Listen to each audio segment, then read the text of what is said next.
Imagine this scenario with me. You're sitting down at the desk getting ready to write a speech for your speech class. The phone rings as soon as you sit down. You get up to get it. It's a telemarketer. You get back, you sit down, you think, what am I going to write? Is the audience even going to appreciate what I have to say? Just as soon as some thoughts get into your head, the baby starts crying. You get back up. By the time you sit down, your heart rate is up, you're kind of flustered, you just don't really feel like yourself. What's going on here? Well, it's a condition that all of us face at one time or another, known as situational stress. And today we're going to talk about some of the symptoms of stress, and I think a lot of us can relate to those, the actual causes in our body why we experience stress, both the positives and the negatives of why we experience stress, some problems that can occur from excessive stress in our life, and then finally some ways that we can cure or even alleviate our symptoms of stress. So let's get started. First off, the symptoms of stress. And I think we can all kind of agree, you know, all this is going on, your blood pressure, it's going up. Your heart rate, it's going up. And what you may not realize is actually your adrenaline, going to abbreviate that, AD, is also raising in your bloodstream. And why is that? Well, these things in combination are actually part of evolution. You can imagine with me back in the day, say we were out in the savannah and we were being chased by a jaguar or a lion. And we were just sitting there minding our own business, and all of a sudden, here we are fighting for our lives. So in a time like that, it's no time to think about digestion. So that actually shuts down in a period of stress. Reproduction. That also shuts down, because when you're being chased by a lion or a jaguar, it's no time to think about your ovulation cycle or, you know, if you can find a mate. So those are some of the things that are going to change due to your body chemistry. You also actually stop growing.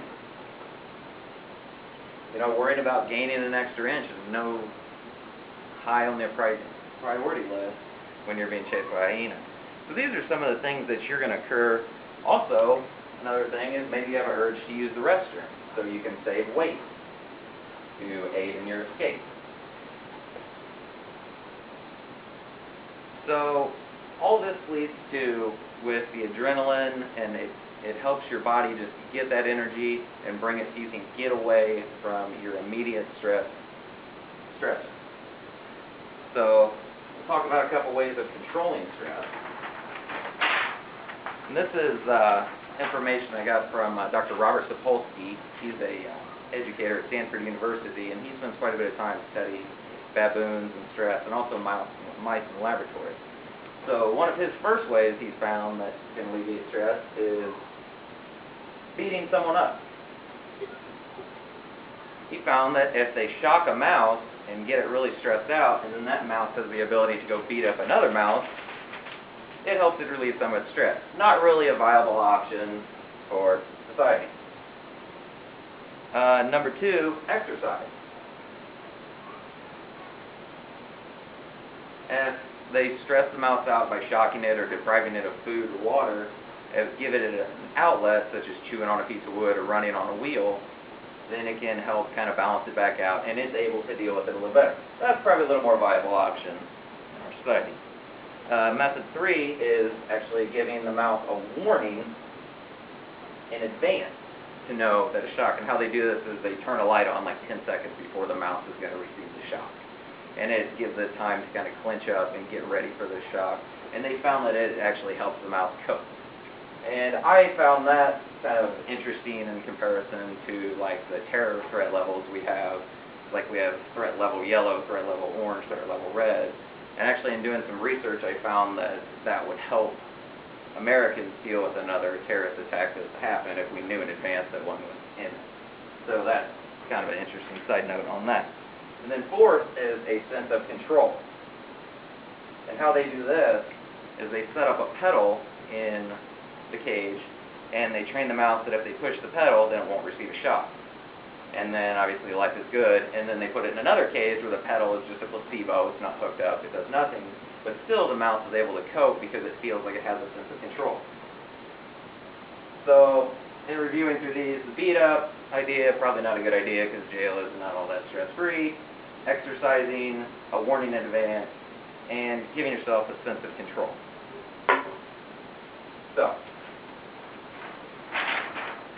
we've gone through some of the symptoms of stress, why we experience it, the positives and negatives, why we evolved the way we did, and stress is actually very beneficial in our life because in a lot of circumstances it could mean the difference between life and death.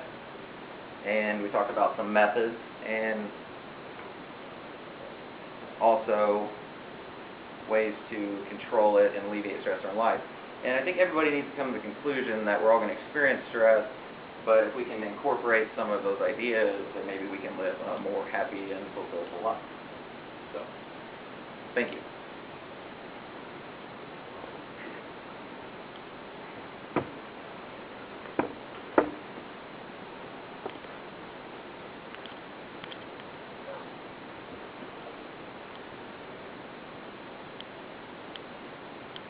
I'm going to read my works cited. The exercise and the relation to coronary heart disease was from the Medical, Surgical Nursing, Critical Thinking, and Client Care from Lamone and Burke. Some information was from the Radio Lab podcast entitled Stress, and then the remainder of the information I got from Robert Sapolsky, who is a researcher at Stanford University. Thank you.